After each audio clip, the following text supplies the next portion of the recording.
पावशेर गवार आणि 4 माणसं खाणारे म्हटले का मग आता काय करायचं, एवढ्या भाजीत तर काही होत नाही. मग त्याच्यात एक बटाटा आपल्याला कापून टाकायचा आहे आणि गवारची भाजी मस्त निवडून घ्यायची आणि धुवून घ्यायचे, ते शेंगा कापून घ्यायचे. मग नंतर कढईमध्ये तेल टाकायचे, त्याच्यात मोहरी लसणाची फोडणी द्यायची आणि बटाटा टाकून घ्यायचा आहे.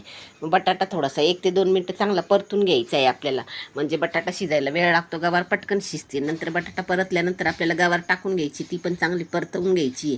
त्याच्यात हळद मीठ टाकून घ्यायचं आहे, म्हणजे व्यवस्थित अशी परतली जाते. आणि 1 ते 2 मिनटं परतल्यानंतर आहे ना लगेचच मग त्याला झाकण ठेवून घ्यायचं आहे आपल्याला आणि कमी गॅसवर 5 मिनटं ही भाजी आपल्याला होऊ द्यायची. मग बिना पाण्याची आपली ही वाफेवर मस्त अशी टेस्टी भाजी तयार होती बघा. आणि नंतर मग झाकण काढून आहे ना पुन्हा आपण मधून हलवत राहायचं आहे. आणि नंतर मग त्याच्यात आहे ना आपल्याला मसाले टाकायचे. मग लाल तिखट त्याच्यात टाकायचं, हळद आपण अगोदरच टाकलेली, मग धना पावडर, लाल तिखट, थोडासा गरम मसाला टाकून घ्यायचा. नाही तर मग काळा मसाला टाकला तरी चालेल, आणि धना पावडर टाकायची आणि मस्त मसाले मिक्स करून घ्यायचे. आणि मग थोडंसं 1 मिनटं होऊ द्यायचं आहे. आणि ही टेस्टी गवार बटाटा आपली भाजी रेडी झाली. तुम्ही डब्याला नेऊ शकता, भातासोबत, डाळ भातासोबत खाऊ शकता, कोरडी भाजी म्हणूनही खाऊ शकतात. अशी मस्त टेस्टी भाजी आपली तयार होती. वरून तुम्ही कोथिंबीर टाकून घ्यायची. तर मग चला, याच्यावर भाजी बघूनच तुम्हाला तोंडाला पाणी सुटतंय ना, तर मग लाईक शेअर सबस्क्राईब नक्की करा.